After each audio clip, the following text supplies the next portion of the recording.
Hi, this is CC Fridlin, the home chef with FocusAL.com. Today in our series on a Valentine's Day dinner, we come to the entree. You're going to love this one. I call it beef Casanova. It's a filet dinner with a lovely brandy cream sauce.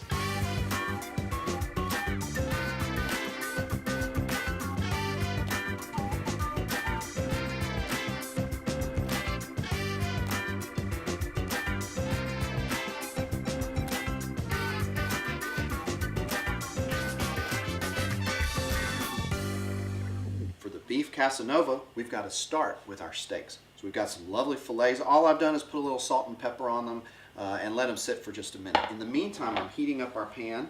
We're going to take about 3 tablespoons or so of butter into the pan. There we go. Add a little olive oil to that. Now the reason I'm mixing the olive oil and the butter is the butter will burn if we're not careful, and the olive oil helps raise the smoke point and the burn point of the fat. So we'll get that all nice melted up. While that's finishing to melt, we're going to take the steaks and just quickly dredge them in flour. Any excess off.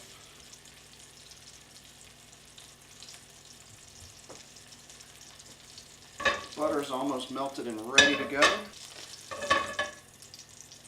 Here our butter is all nice and sizzling. It's foamed up, so we're ready to add the steaks. The steaks go in. Now don't move the steaks once you put them in. You don't want to crowd them, so I'm using this size pan. I get 4 steaks in here nice and comfortably.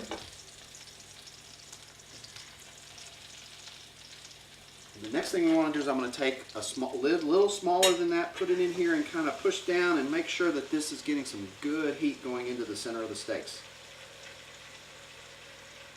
Now we're going to let this sit for about 4 or 5 minutes, check the sides, and we'll flip them and keep cooking. So we're going to go ahead and take a look at the steaks. I'm often asked about where I prefer to buy beautiful steaks like this. Well, there's several places in town that I personally prefer. I'm sure there are others, but I like Earth Fare and Fresh Market. Earth Fare has some nice grass-fed, especially if you get some of the Australian stuff. And Fresh Market has some lovely, almost prime tenderloins that they'll cut fillets from. So let's check. Oh, look at that. That's looking good on that side. We'll go ahead and start turning these. Get all of the steaks turned over. Now, if your steaks stick, that's okay. They're supposed to. Just let it sit for another minute or 2. Don't try and pry them up. You'll leave some good stuff there behind. So just let it go. These are perfect. We're going to let them cook about another 4 or 5 minutes, and then we'll start on the sauce. So the steaks are about done. We're ready to go ahead and move them. What we're going to do, though, is move them to a sheet pan and put them in the oven while we make the sauce. Now, one thing you need to always have around is an instant read thermometer, because what I care about is what is the temperature in the middle of the steak. So I can take the thermometer, put it in here, and get a temperature of the inside. That's perfect. I want it to be about 135 for a nice medium to medium rare. So we're going to go ahead and take these out of the pan onto our sheet pan. Our sheet pan is going into a 200-degree oven where that will keep those warm while we put together the sauce. So now what I've got in here, you see all those little bits in the bottom?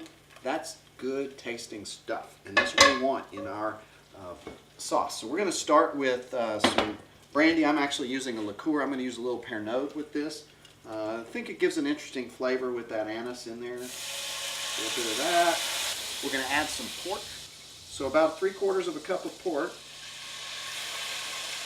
That looks about right. And we're going to add some dry mustard to give the sauce a little more flavor. And we want to scrape everything up, so I'm going to grab it here and just, we call this deglazing the pan. So that's going to bring those little brown bits off the bottom. Technically, those brown bits are called fond. We just call them flavor, because that's what's going to make this sauce taste so wonderful. Let me get a whisk to work with.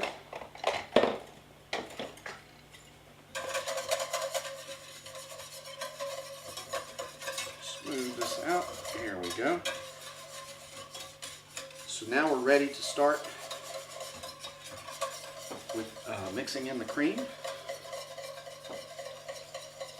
Oh, that looks good.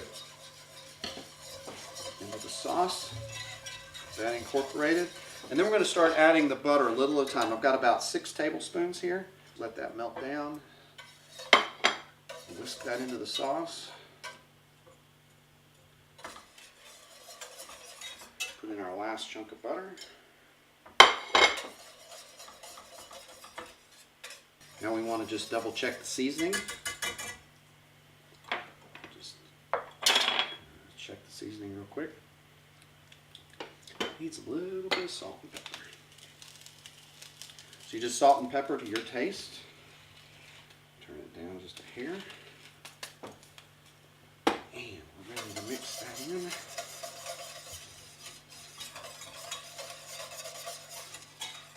Again, this is one of those nice and elegant but pretty easy dishes to do. As you can see, nothing real fancy we've done so far.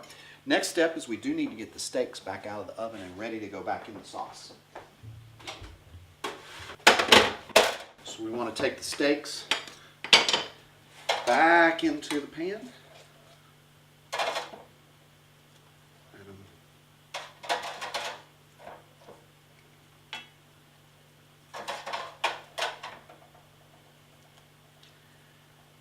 Turn them over, get them coated in the sauce.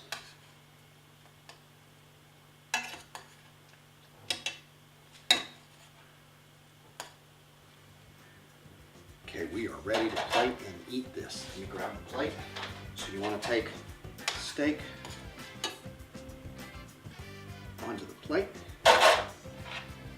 Get some of the sauce. Spoon, add a little extra sauce over the top of that steak.